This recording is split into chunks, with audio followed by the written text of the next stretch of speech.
सभी सांसदगण, सरकार के सभी कर्मचारी, अन्य महानुभाव और मेरे प्यारे साथियों, आज हम सभी एक नए इतिहास को बनते देख रहे हैं।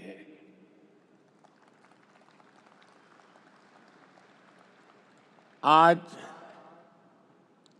विक्रम संवत 2082 फाल्गुन कृष्ण पक्ष विजया एकादशी, ये महत्वपूर्ण शुभ दिन माघ 24 शक संवत 1947 का पुण्य अवसर और आज की प्रचलित भाषा में कहूं तो 13 फरवरी का ये दिन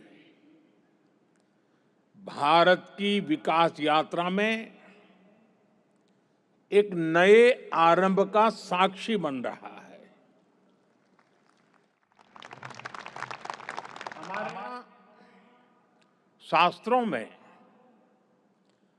विजया एकादशी का बहुत महत्व रहा है। इस दिन जिस संकल्प के साथ आगे बढ़ते हैं उसमें विजय अवश्य प्राप्त होती है। आज हम सभी भी विकसित भारत का संकल्प लेकर सेवा तीर्थ में, कर्तव्य भवन में प्रवेश कर रहे हैं। अपने लक्ष्य में विजयी होने का दैवीय आशीर्वाद हमारे साथ है। मैं आप सभी को, पीएमओ की पूरी टीम को, कैबिनेट सचिवालय और विभिन्न विभागों के सभी कर्मचारियों को सेवा तीर्थ और नए भवनों की बधाई देता हूं। मैं इनके निर्माण से जुड़े सभी इंजीनियर्स का और श्रमिक साथियों का आभार व्यक्त करता हूं। साथियों, आजादी के बाद साउथ ब्लॉक और नॉर्थ ब्लॉक जैसी इमारतों से देश के लिए अनेक अहम निर्णय हुए, नीतियां बनी। लेकिन ये भी सच है कि ये इमारतें ब्रिटिश साम्राज्य के प्रतीक के तौर पर बनाई गई थी। इन इमारतों को बनाने का मकसद भारत को सदियों तक गुलामी की जंजीरों में जकड़े रखना था। साथियों, आप भी जानते हैं, एक समय था जब कोलकाता शहर देश की राजधानी हुआ करता था।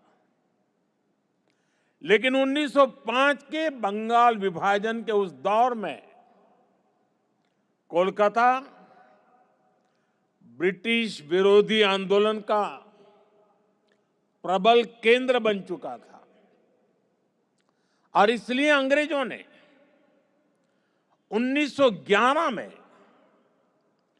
भारत की राजधानी को कोलकाता से दिल्ली शिफ्ट किया